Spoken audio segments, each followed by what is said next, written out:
Tere pärastlõunat, austatud konverentsi külalised.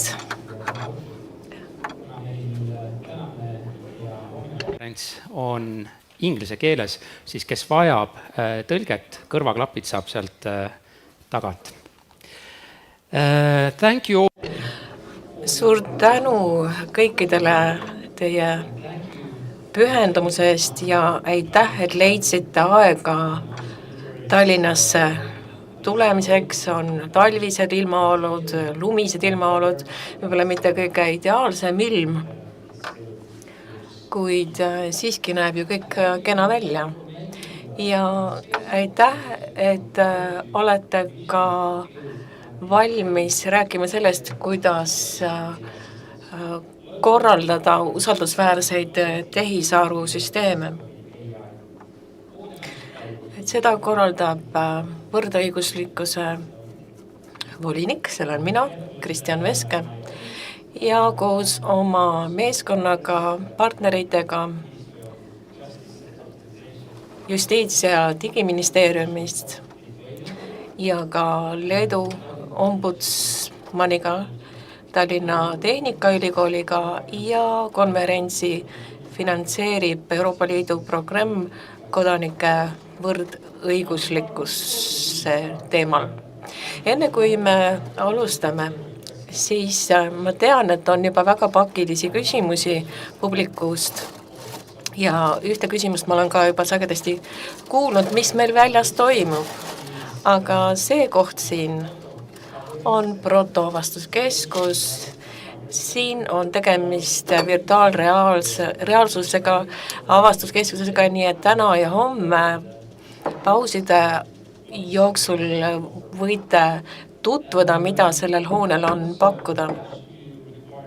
Ja kui teil peaks olema tarvis kasutada tualetti, siis registratsioonilaua läheduses on ka tualett ja palun vaadake ka neid videoid, mis ekraanidel jooksevad. Siin näidatakse, kuidas tehisaru kasutatakse avalikus sektoris.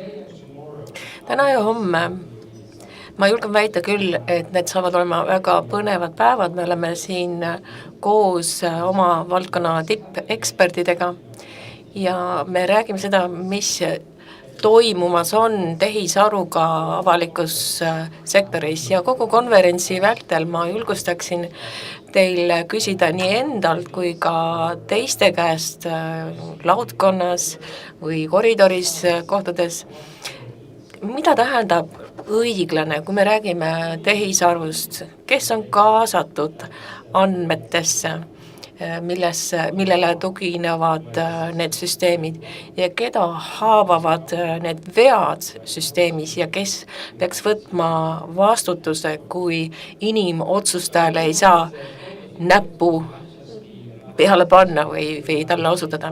Et jah, me räägime andmetest ja tehisarust, mis aitab ka mõelda lähemalt, kuidas see saab olla kasulik võrdõiguslikkuse osas, sest et tehisaru ei ole lihtsalt tehnoloogia, aga see ka on näidanud, kuidas me saame sotsiaalteenuseid ja nende pakkumist muuta, kuidas me mõistame privaatsust, autonoomsust ja see on mõjutanud meie elu ja tervist paremuse, halvemuse poole, meie julgeoleku teemasid ja kuidas me ka mängime. Nii et sarnaselt muude maamärkidega siin on küsimuse all ka jõujooned, seadusandlus, demokraatia.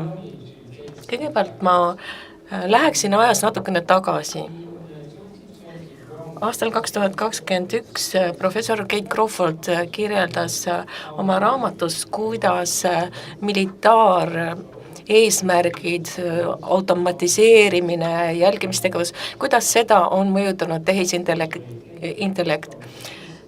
Kuidas me mõtleme näiteks lahinguväljadele, millised on sihtmärgid, kuidas kaitsta ja sealt ka peenemad erineva riskitasemega faktorid, kuidas selline tehisaru uurimine on mõjutanud ka sõjapidamistehnoloogiaid ja nüüd kiirelt edasi tänase päeva juurde eksperdid on öelnud, et aastaks 2024 pakuti meile tehisaru seadusega lootust, aastal 2025 olukord muutus ja Euroopa Liidu poliitika rääkimised olid keskendunud just siis ülemvõimule, tehnoloogilistele lahendustele. Ma arvan, et on väga oluline teada seda konteksti, sest me teame ka, millega me silmitsi seisame, kes meie vastas on. Kuidas tehisaru langeks kokku ka meie seadusandlusega, see ei ole lihtne ülesanne, seda ei saa teha ka ühe seadusandliku aktiga. Tegemist on pideva ülesandega, kuidas ehitada üles neid süsteeme, kuidas õppida, kuidas ümber kujundada. Kuid on väga oluline silmas pidada, et muuhulgas me peame ka tugevdama digitaalse tehisaru kirjaoskust, enne kui me hakkame üldse uusi tehnoloogiaid ellu viima. Ja seetõttu oleme ka ise hõlmatud. 3 aastat tagasi, kui minust sai võrdõiguslikkuse volinik, siis ma kohe tegin ettepaneku, et hakkame määratlema just tehisaru ja võrdõiguslikkuse vahekorda, sest et ma küll ei teadnud eriti palju sellest, aga ma mõistsin, et see muudab, kuidas me suhtleme tulevikus. Ja see juhtus täpselt siis, kui oli plahvatuslik tehisaru areng, kui tehisaru muutus meile kõigile nähtavaks, ka mitte-ekspertidele kättesaadavaks ja hakkas mõjutama meie igapäevast tööd. Aga möödunud nädalal ma avaldasin oma arvamuse, kuidas sugu saab kasutada demograafia määratlemisel. See oli midagi väga uudset meie kontoris, meie büroos. Ja ma selgitasin, et Eesti ja Euroopa Liit näevad ette, et inimesi tuleb kohelda võrdselt, olgu siis, kas see on siis inimfaktor või selle taga on algoritm. Kõik peab olema läbipaistev, kontrollitud, aga mitte tuginema soopõhisele lähenemisele. Ja see viib ka nüüd selleni, et automeeritud süsteemid on alati kõrge riskiga, neid tuleb disainida ja kasutada selliselt, et need ei diskrimineeriks kedagi, et austataks inimeste võrdseid õigusi.